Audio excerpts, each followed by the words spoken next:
बिस्मिल्लाहिर्रहमानिर्रहीम। अस्सलाम वालेकुम नाज़रीन, मैं हूं रिजवान हिलसई। आज मंगल का दिन है, 6 जनवरी है और अडयाला जेल की ताज़ा तरीन सूरत हाल के हवाले से आपको बताएंगे। और इसके साथ साथ DGSPR की प्रेस कॉन्फ्रेंस जब भी होती है तो उसके ऊपर जो रिएक्शन होता है, जो रद्द-ए-अमल होता है खासतौर पर सोशल मीडिया का, वो बड़ा इंटरेस्टिंग होता है, क्योंकि जो ज़ुरैन ज़मानी ने भी अगले दिन बात की थी वो बात दुरुस्त साबित होती है कि हर वो चीज़ जो इस नीयत के साथ की जाती है कि इसका कोई फ़ायदा होगा, वो उल्टा उसका नुकसान होता है, यानी वो काउंटर प्रोडक्टिव होती है।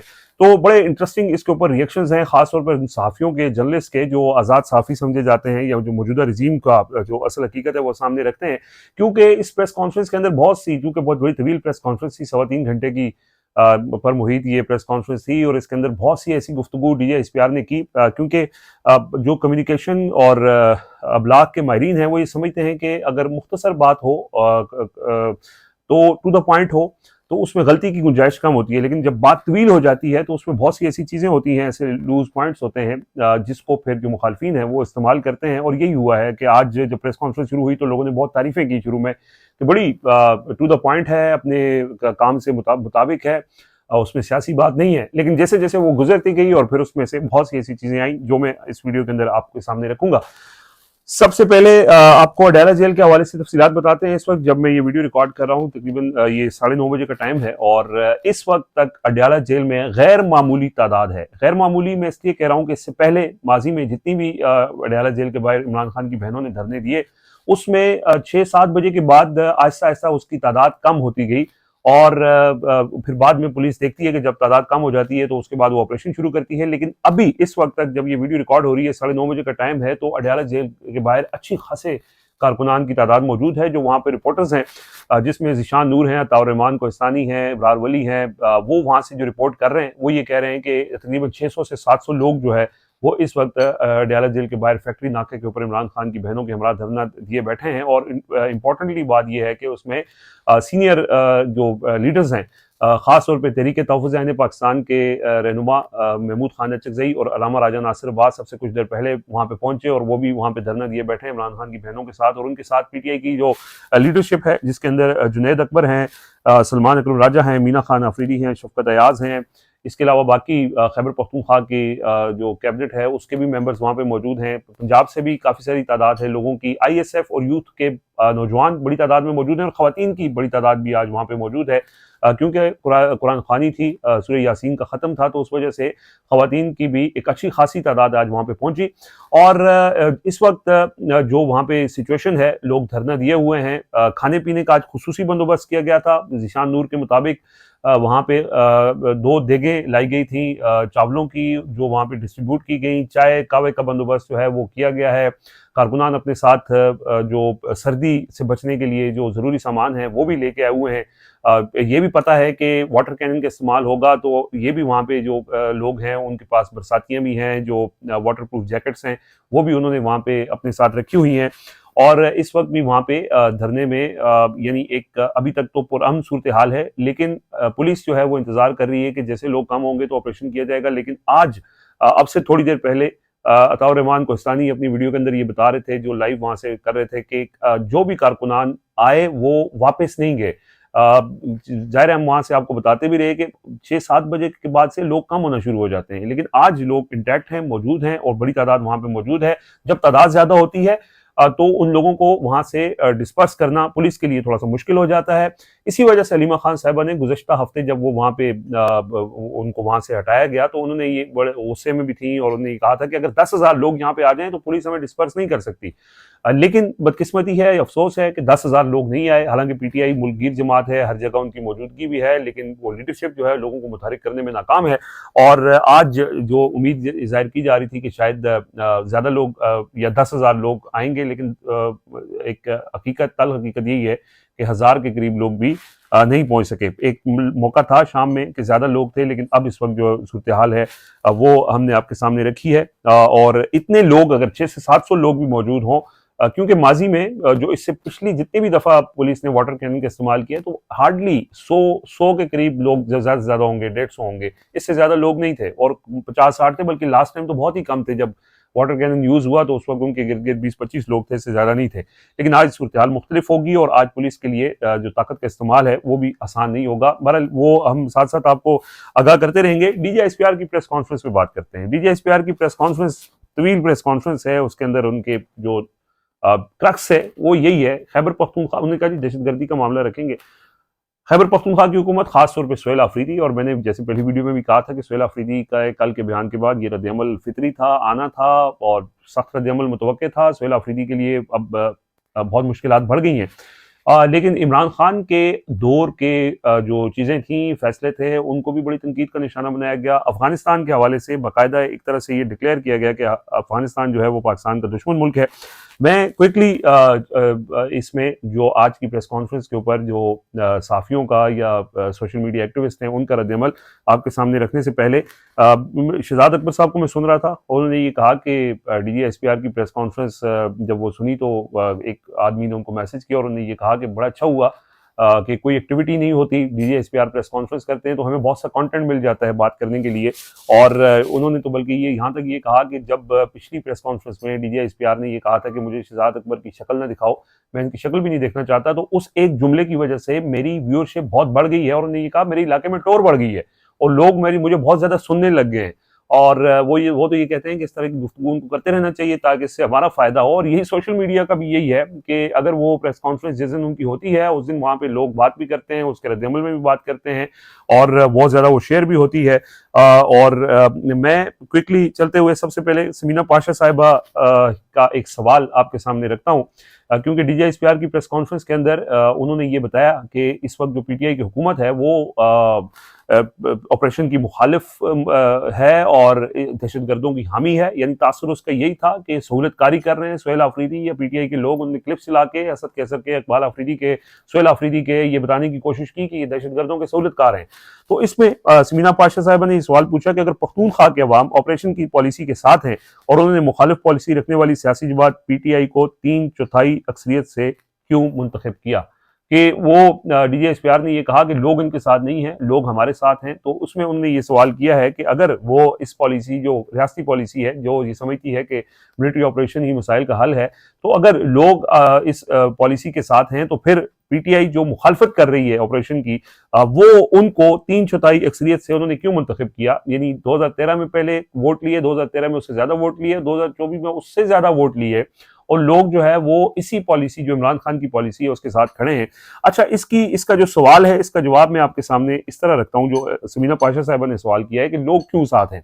उसकी एक वजह है, उसकी वजह यह है कि 2018 में जब इमरान खान की हुकूमत आई मरकज के अंदर और वफाक में इमरान खान की पॉलिसी पर अमल दरामद शुरू हुआ, तो उस वक्त अफगानिस्तान के अंदर हालांकि पीटीआई इमरान जो पाकिस्तान मुखालिफ या पाकिस्तान से नफरत करने वाली जो रजीम थी, उसकी मौजूदगी के बावजूद अफगान पॉलिसी जो है वो इमरान खान की उन्होंने इस तरह से ड्राइव की कि 2018 से लेकर 2021 के 2022 तक उनकी हुकूमत रही। इस दौरान जो दहशतगर्दी के वाकयात हैं वो बहुत कम हो गए और खैबर पख्तूनख्वा में अमन लौट आया। इस तरह से लौट आया कि जो अब ऑपरेशन की तैयारी इस वक्त वादी तीरा यानी जिला खैबर में जारी है, तो इमरान खान जो है वो मई 2019 में जब तीरा गए तो उन्होंने वहां पे एक स्पोर्ट्स फेस्टिवल मुनाकिद किया और इतना पुरअमन वो इलाका हो चुका था कि वजीर आजम पाकिस्तान वहां पे जाते हैं, वहां पे एक स्पोर्ट्स फेस्टिवल होता है। और जब इमरान खान वहां से वापस आए तो उसके बाद उस इलाके में इतना ज्यादा अमन हुआ कि टूरिज्म शुरू हो गया। हम कुछ अर्सा पहले वादी तीरा के कुछ लोगों से मिले तो उन्होंने हमें ये बताया कि जब इमरान खान का ये जो उन्होंने वहां पे फेस्टिवल किया था उसके बाद इलाके की रौनकें बहाल हुई और उसके बाद वहां पे टूरिज्म इतना आया कि वो एक आदमी ने हमें बताया कि वो वहां पे मुर्गियों की उसकी दुकान थी और वो डेली 500 मुर्गियां जो है वो वहां पे बेचता था, सेल करता था। यानी इतना ज्यादा टूरिस्ट वहां पे आना शुरू हो गया कि वहां पे कारोबार बढ़ गया, लोगों को रोजगार के मौके मिल गए। और आप अंदाजा लगाएं कि अगर एक मुर्गी वाला 500 मुर्गियां बेचता है तो उसके साथ सब्जी वाला, चावल वाला, घी वाला, यानी जितने भी उसके लवाजमात हैं एक मुर्गी बनने के लिए, जो उसमें मसाले इस्तेमाल होते हैं, जो उसमें दीगर चीजें इस्तेमाल होती हैं, सब्जियां इस्तेमाल होती हैं, आटा, रोटियां, फिर उसके लिए जो फ्यूल है, लोग वहां पे जाते हैं, एक एक्टिविटी, इकोनॉमिक एक्टिविटी जनरेट होती है जब टूरिस्ट वहां पे जाते हैं। खासतौर पे हमारे जो शुमाली इलाका जाते हैं वो तो लोग वहां पे बहुत खुशहाल इसी वजह से हो चुके। स्वाद के अंदर गुर्बत में कमी की एक बड़ी वजह टूरिज्म थी। इसी तरह आप मरी देख लें, नथिया गली देख लें, और जो टूरिस्ट के इलाके हैं वहां पे, इसी वजह से कि लोग वहां पे जाते हैं तो इकोनॉमिक एक्टिविटी जनरेट होती है। तो यही इकोनॉमिक एक्टिविटी उस दौर में, इमरान खान के दौर के अंदर, खैबर में, तिरा में इकोनॉमिक एक्टिविटी जनरेट हुई और लोग वहां से पैसा कमाना शुरू हो गए, वहां पे जिंदगी लौट आई। लेकिन बदकिस्मती से कि फिर वो सूरत हाल अब दोबारा वहां पे पहुंच चुकी है कि आज खैबर में वहां पे फिर ये इल्जाम है कि वहां पे दहशतगर्द आ चुके हैं, लोग वहां से नकल मकानी कर रहे हैं, तिरा में नकल मकानी की फुटेज आना शुरू हो गई हैं और ऑपरेशन की तैयारी वहां पे बाकायदा शुरू हो चुकी है, जिसकी वज़ीर आला सुहेल अफरीदी ने मुखालफत भी की है। लेकिन ये इमरान खान का दौर था। उन्होंने जो DGSPR की प्रेस कॉन्फ्रेंस में उन्होंने इमरान खान को शदीद तनकीद का निशाना बनाते हुए ये कहा कि वो उस वक्त कहता था जिस चीज के पीछे पड़ जाता है तो फिर पड़ जाता है, बातचीत करो बातचीत करो। और उन्होंने कहा कि उस वक्त जो ये कहा जाता है कि जी हम जो इस्टेब्लिशमेंट है, मिलिट्री इस्टेब्लिशमेंट है, वो भी ऑन बोर्ड थी। तुमने कहा वो शख्सियात का मामला था, उस वक्त जो DG आई था वो आज कहाँ है। यानी उन्होंने उससे भी यानी उस वक्त की जो मिलिट्री इस्टेब्लिशमेंट से भी लाताल्लुकी के एक तरह से इजहार किया और ये कहा कि ये उस वक्त उनकी जो अपीजमेंट की पॉलिसी थी, ये दहशतगर्दी में अब जो हालिया इजाफा हुआ है 2021 के बाद ने इदाद-ओ-शुमार शेयर किए कि 2021 से लेकर 2025 तक उसमें बहुत ज्यादा सर्ज आया है। और उसकी वजह जो है वो ये है कि इमरान खान ने दहशतगर्दों को वापस बसाया। हालांकि उस हवाले से रिकॉर्ड जो है वो स्ट्रेट है कि इमरान खान के दौर में जो दहशतगर्दों को वापस लाने के हवाले से जो बातचीत हुई थी उसकी मुखालफत मुराद सईद ने, नूरुल हक कादरी ने वहां पे की और उन्होंने कहा कि ये नहीं होना चाहिए। फिर फैसला मुअख्खर हो गया था और बाद में PDM के दौर में ये फैसला किया गया और कुछ लोगों को वहां से वापस लाया भी गया। फिर मुराद सईद वगैरह ने उस पर अमन मार्चेस किया और फिर कुछ लोग वापस भी गए। लेकिन ये उनका ये इल्जाम था कि उस दौर में यानी ये दहशतगर्दी, हालांकि उस दौर के जो सिचुएशन है या उस वक्त जो हालात थे वो मैंने आपके सामने रखे कि वहां पे तो ये जो एक्टिविटी है, इकोनॉमिक एक्टिविटी है, वहाँ पे टूरिज्म है, वो बहाल हो गया था, लोग खुशहाल थे और आज वहाँ पे यकसर मुख्तलिफ सूरत हाल है। समीना पाशा साहब भाई, उन्होंने ये कहा कि कुछ लोग कुछ दिन से सीनियर सहाफ़ी दावे कर रहे थे कि सुहेल अफरीदी अली अमीन से भी ज्यादा स्मार्ट हैं, एस्टेब्लिशमेंट के साथ मामला फिट हैं और ऊपर ऊपर से रोला शोला है। उम्मीद है आज उनको तसल्ली बख्श जवाब मिल गया होगा। यानी एक बयानिया बनाने की कोशिश की गई थी कि सुहेल अफरीदी जो है वो मैनेज हो गए, अली अमीन गंडापुर बन गए। उस बयानिए की भी जो है वो आज एक तरह से तिया पांचा हो गया है और पता चल गया है कि भाई ये तो बिल्कुल एक्सेप्टेबल नहीं है। अमीर अब्बास साहब ये लिखते हैं, सीनियर साफी हैं, कि आज DGSPR की प्रेस कॉन्फ्रेंस ऑब्जेक्टिव नहीं बल्कि सियासी कमेंट्री और तबसरों से भरपूर थी। उनके अहदे पर फायज शख्स को कम और मखसूस अल्फाज तक महदूद रहना चाहिए, लेकिन वो इमरान खान, सुहेल अफरीदी और PTI के खिलाफ एक सियासतदान की तरह बोले हैं। सबसे अफसोसनाक बात उन्होंने ये कही कि सब पर TTP ने हमले किए, लेकिन उन पर यानी PTI और इमरान खान पर क्यों नहीं किए।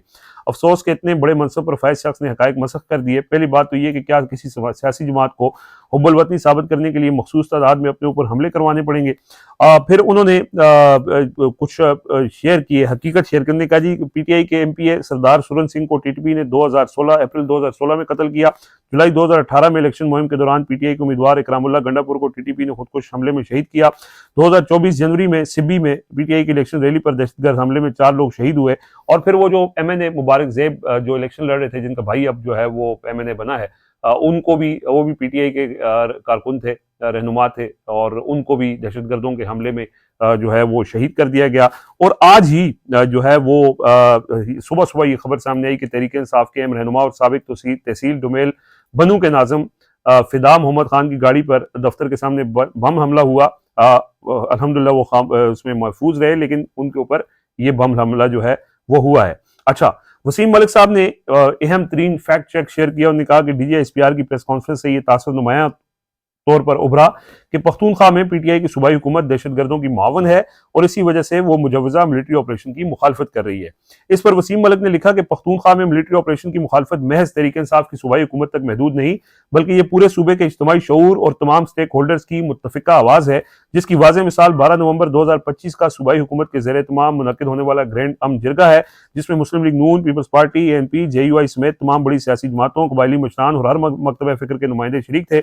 जिरगे ने मुत्तफिका तौर पर 15 नुकाती एजेंडे की मंजूरी दी। जिरगे ने दो टोक अल्फाज में कहा कि मिलिट्री ऑपरेशन किसी मसले का हल नहीं, कोई एक फर्द ये इदारा जोरे बाजू फैसले मुसल्लत नहीं कर सकता और पायदार अमन के लिए तमाम इदारों, मजहबी जमातों और कबायली क़यादत पर मुश्तमिल एक जामे पॉलिसी बनाना नागुज़ीर है।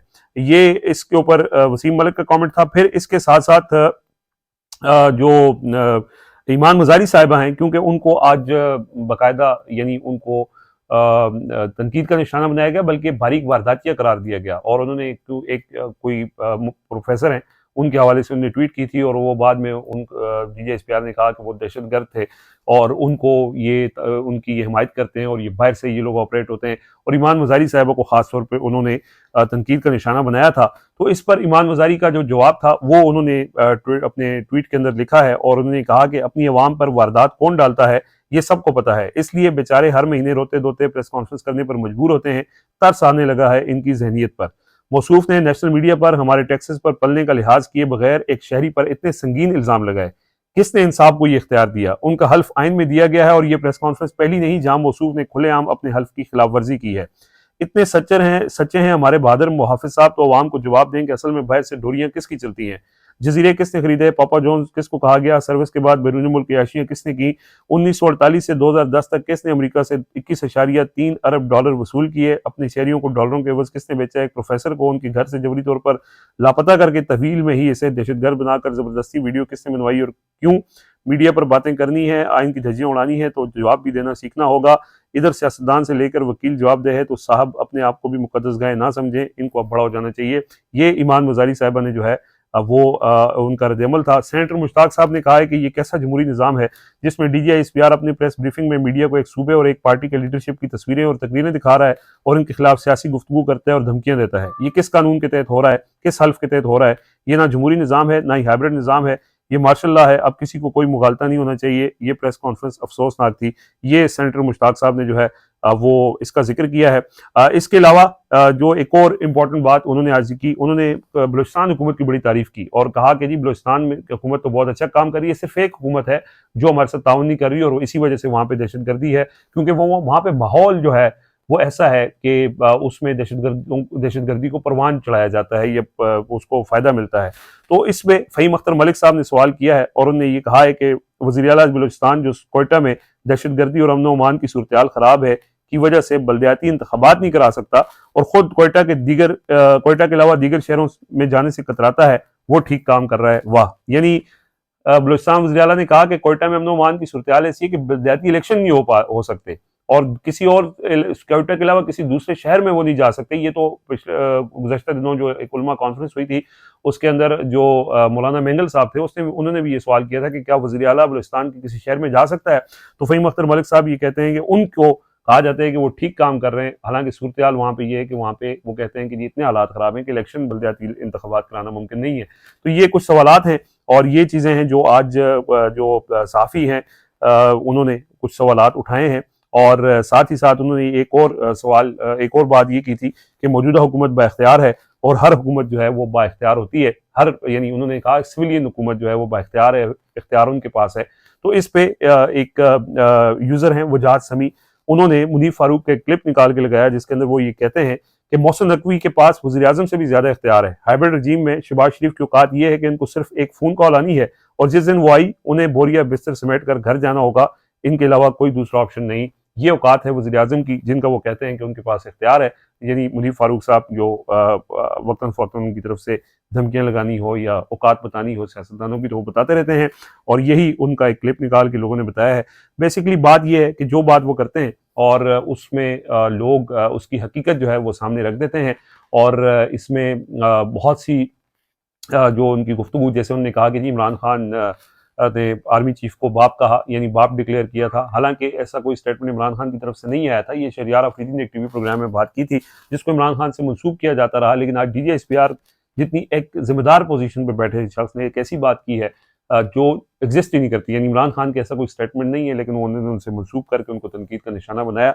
लेकिन बहरहाल जो भी इस तरह की चीज़ें करते हैं उस पर फिर वो लोग वजाहत से सोशल मीडिया पे बता देते हैं कि असल हकीकत क्या है। तो ये उसके ऊपर रद्द-ए-अमल था और साथ साथ अडयाला जेल के हवाले से ताज़ा तीन सूरत हाल आपके सामने रखी है। मज़ीद को अपडेट्स अडयाला जेल से आएंगी तो आपसे शेयर करेंगे। इजाज़त दीजिए, अल्लाह हाफ़िज़।